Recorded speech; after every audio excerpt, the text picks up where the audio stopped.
But I kind of understand this because when I think about my time in New York, it was my favorite team to play for, favorite organization. I know you guys don't believe that, but it's true.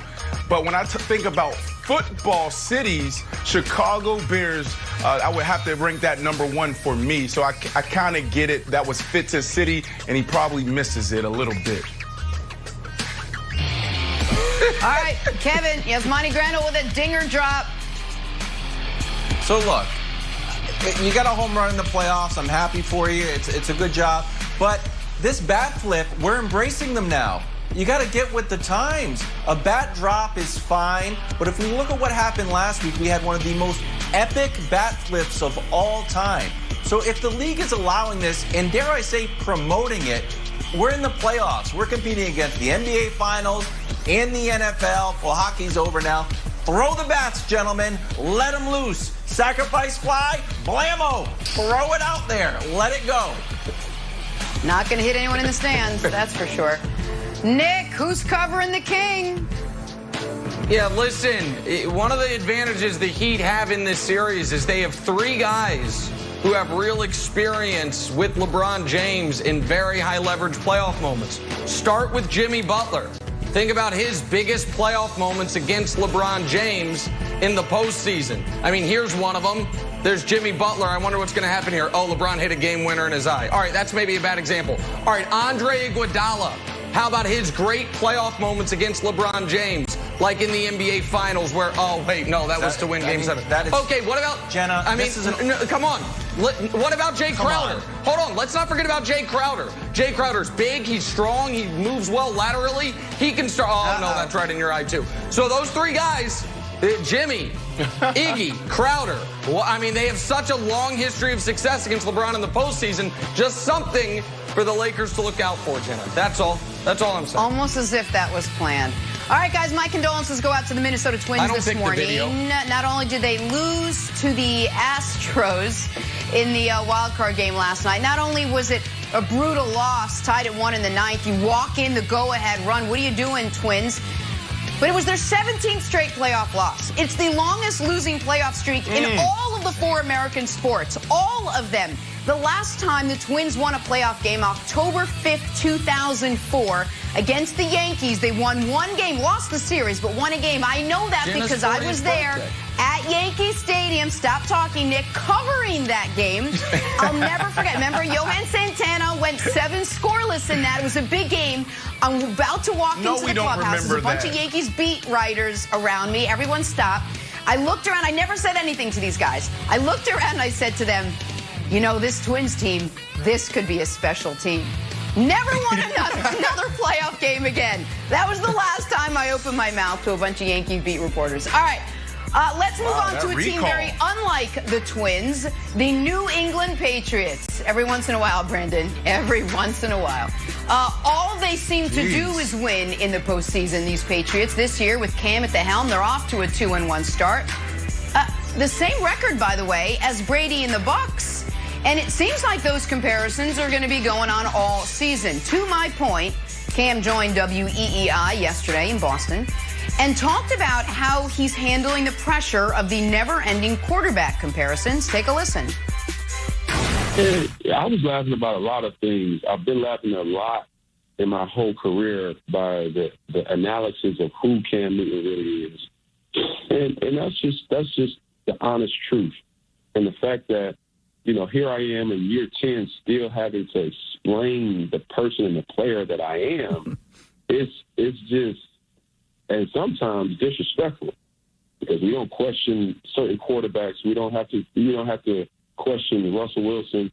We don't have to question the Tom Brady's.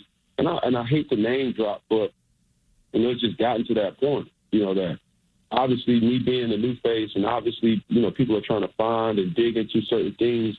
They don't necessarily know, that I'm the ultimate professional. All right, Brandon, what did you make of what Cam had to say? I get it, but he's off here, and here's why. And it's not bad, right, what he's saying, but Cam is counterculture to what a quarterback is supposed to be. And I've said this for years. Football players, we're some of the most institutionalized players out there. You know, we sit in this box. Don't be a distraction. Don't be disruptive. Answer the question, oh, yeah, we'll get him next time.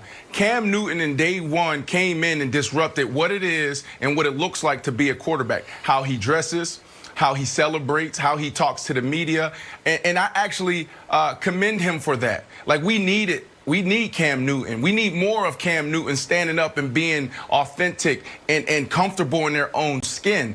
But when you look at why this happens and why people question Cam Newton, is because when he walks into the building, it doesn't look like Eli Manning. It doesn't look like Drew Brees. When you look at the quarterback position, you know, it's this level between the players and also management. They have to lead up. They have to lead down. I'm not questioning his leadership skills. However, when you come into this game and you say, I want to be an icon and I want to innovate and I want to be disruptive, this comes with the territory. Now, we are seeing, because of his career path and because of his approach to the game in life, we're seeing more guys being comfortable walking in their own skin. So I buy that to an extent, Brandon, but you would think after a decade of pretty exemplary off-the-field behavior, he would have aged out of people questioning the person. People are never going to stop questioning the player. Like, there is no level you can accomplish where people, if you're still performing, aren't going to question you as a player, and that's fair. As long as, you know, to quote Teddy Roosevelt or paraphrase him, you're the man in the arena. People are going to take shots or question whether or not you can continue to perform. You question Tom Brady all the time. Yes. And he keeps performing. He That's keeps my winning point. Super Bowls. That's my exact point. That's my exact point. Is even Tom Brady is still getting questioned Cam's as a... been banged up. I mean, Cam's been banged up. Right, hold on, you know that. Brandon, let me finish here. Let me finish here, because I don't think I think you're guessing where I'm going and I'm not.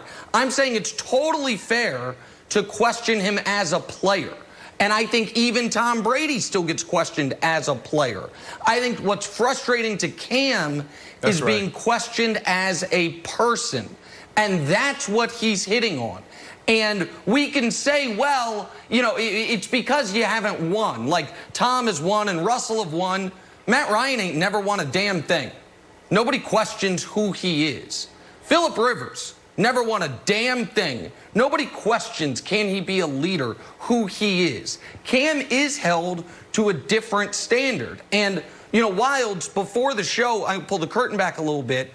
I think it's a very interesting window into the circles in which kind of we populate, which is, you said before the show, I don't know how interesting this is because we all think Cam's a really good guy. That's true, but we are the outliers. Like, that is not the general consensus. Despite all the evidence, despite all the charity, despite the footballs to fans, Cam Newton is still, a decade into the league, a polarizing person. Not just player, but person. And I think that's frustrating for him. Because I think he feels like, okay, listen, you want to question my shoulder, but what more could I do to prove I'm a good guy when people still don't want, some folks still question that in a way they don't question it with other quarterbacks with his track record, Wilds. Yeah, this question, to pull the curtain totally back, when I saw this, I was like, I don't want to argue something against a foolish person, someone's out there that doesn't believe in Cam, and I have to deliver a soliloquy to this person to try to convince them that Cam is awesome. Look, Cam's been awesome since the day he got into the league. He has. He was fantastic. Talk to anyone who knew him in Carolina, and I knew someone that used to work for the Panthers, and she's like, Cam's charity work is something that people in Carolina took pride in. That his work in his stature in the community was unquestioned. And then there's other people living in God knows where. Like, I don't know, Cam Newton, he dresses too great. Like, it all comes down to, I think, the old people or the old guard have problems with awesome. Remember how you said, Nick, old people be lying? And you can turn this into a better phrase, like, old people don't like awesomeness. And I thought yesterday that we had, that we moved up a little bit. We moved the meter a little bit.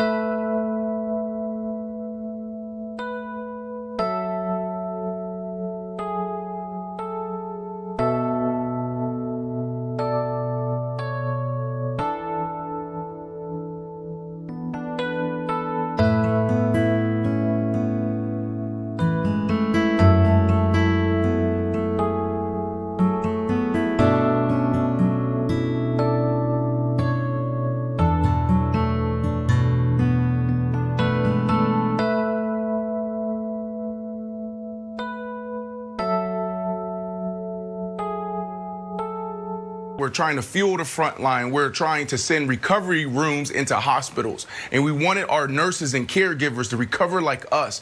You know, they're standing on their feet for 12, 13, 14 hours at a time.